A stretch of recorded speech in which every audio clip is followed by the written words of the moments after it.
بسم الله الرحمن الرحيم والصلاة والسلام على رسول الله وعلى آله وأصحابه أجمعين والتابعين لهم بإحسان إلى يوم الدين أما بعد. Mes très chers frères et sœurs, c'est votre frère Mourad Abou Mohammed. Je voulais par ce petit message, Inch'Allah, porter un conseil à mes frères et sœurs en islam. On voit depuis quelque temps déjà pulluler sur le net des instituts en ligne, proposant des programmes religieux, payants, parfois même à des sommes exorbitantes, en langue française. Donc je ne suis pas là pour polémiquer sur le statut religieux de prendre de l'argent contre le fait d'enseigner la religion. Ce que je veux surtout, c'est porter le conseil à mes frères qui s'apprêtent ou qui désirent apprendre cette religion. Et comme je le dis, je vise les instituts qui proposent des programmes en langue française.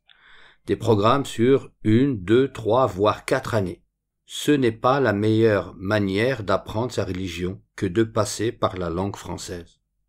Cette religion bénie est descendue en langue arabe. Et c'est en langue arabe qu'elle doit s'apprendre. Ash-Shatibi, rahimahullah ta'ala, nous dit, dans son livre Al-Muwafaqat, Inna hadi shari'a al-mubaraka arabiyya, la madkhala fiha lil alsunil ajamiyya. Et un peu plus loin, la page suivante du même livre, il nous dit, Faman arada tafahumahu famin jihati lisanil arabi yufham.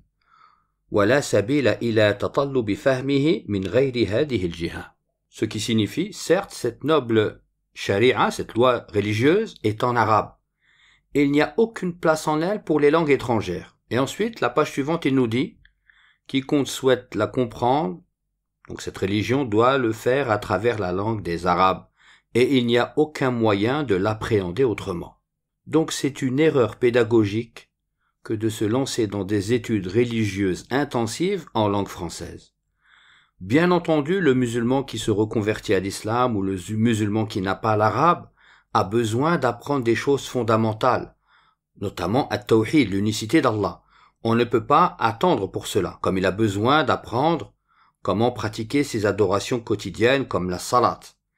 Mais par la grâce d'Allah, subhanahu wa ta'ala, de nombreux étudiants en sciences islamiques ont fait des efforts en proposant sur Internet des cours qui sont gratuits. À titre d'exemple, vous avez notre grand frère Hassan Abou Abdirrahman, qui a un site où il y a des cours, attaqwa.fr si je dis pas de bêtises, ou notre frère méritant Saad Abou Abdirrahman également, qui a un site, je crois salafia.fr. Vous avez notre frère Youssouf Abdelrazak du Markaz al-Ghuraba, qui a également des cours. Vous avez notre frère Suleyman al-Haïti, qui a un site qui est rempli de cours bénéfiques. Vous avez notre frère Tariq Abou Abdillah, qui a une chaîne Telegram également dans laquelle il explique les fondements du Tawhid. Vous avez nos frères de An-Nasiha, qui ont également un site où il y a énormément de cours. Vous avez, et j'en oublie certainement, la liste ne se veut pas exhaustive. Il y a encore d'autres frères que je n'ai pas cités, qui m'excuseront, Inch'Allah. Mais Al-Muhim Ani, le plus important, vous avez énormément de ressources en langue française dans lesquelles vous pouvez apprendre votre religion. Ou du moins, vous pouvez apprendre les choses fondamentales qu'il ne convient pas de retarder, comme le tawhid, l'unicité d'Allah, et la salat, la prière. Et l'effort qui doit être produit pour quelqu'un qui n'a pas la langue arabe, c'est d'apprendre la langue arabe, car c'est la clé de la science. Vous ne pouvez pas espérer acquérir la science religieuse sans en avoir la clé, comme on ne peut pas espérer entrer dans une maison lorsqu'on n'a pas la clé de celle-ci. Je vous livre la parole de Cheikh Al-Albani rahimahullah ta'ala, lorsqu'il a été questionné sur l'obligation d'apprendre la langue arabe. قال السائل هل يجب على طالب العلم الشرعي تعلم لغة العربية والتحدث بها؟ قال الشيخ الألباني رحمه الله تعالى أما تعلم اللغة العربية فهو أمر واجب بلا شك لما هو مقرر عند العلماء في القاعدة العلمية الأصولية أن ما لا يقوم الواجب إلا به فهو واجب ولا يمكن لطالب العلم أن يفهم القرآن والسنة إلا بواسطة اللغة العربية. Donc il nous dit, lorsqu'il a été questionné, Cheikh Al-Albani rahimahullah ta'ala, un étudiant en sciences religieuses est-il obligé d'apprendre la langue arabe et de la parler? Et donc il a répondu sur la première partie de la question, est-il obligé d'apprendre la langue arabe? Ceci, en ce qui concerne l'apprentissage de la langue arabe, c'est sans aucun doute une obligation au vu d'un principe bien établi auprès des savants dans les fondements juridiques islamiques qui est ce qui est nécessaire pour accomplir une obligation devient lui-même une obligation. Donc il est impossible pour un étudiant en sciences religieuses de comprendre le Coran et la Sunna sans passer par la langue arabe. Donc, rester menotté, attaché à cette langue française pour apprendre sa religion, c'est rester tributaire de ces enseignants qui vous prennent des sommes exorbitantes et qui vous empêchent en réalité de dépasser ce plafond de verre et d'aller directement puiser la science en langue arabe, d'aller puiser la science là où eux-mêmes l'ont puisée, c'est-à-dire auprès des grands savants de la communauté.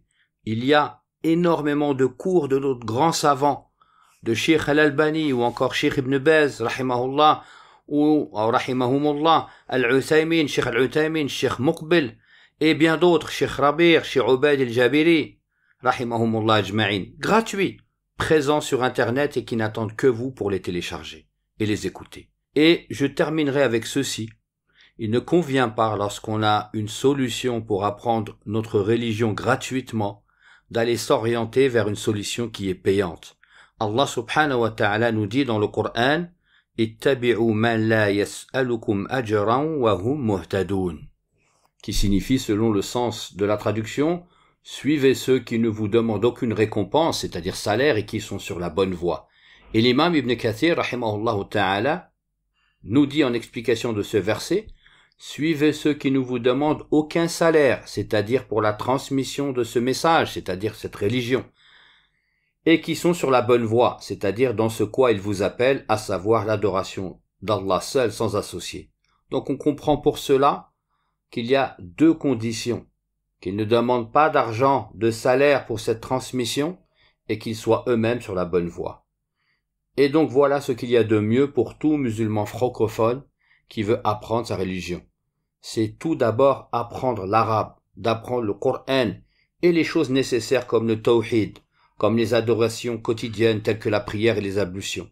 Ces choses-là qu'ils les apprennent à partir des ressources gratuites de ses frères salafis, qu'il trouvera en grand nombre sur Internet.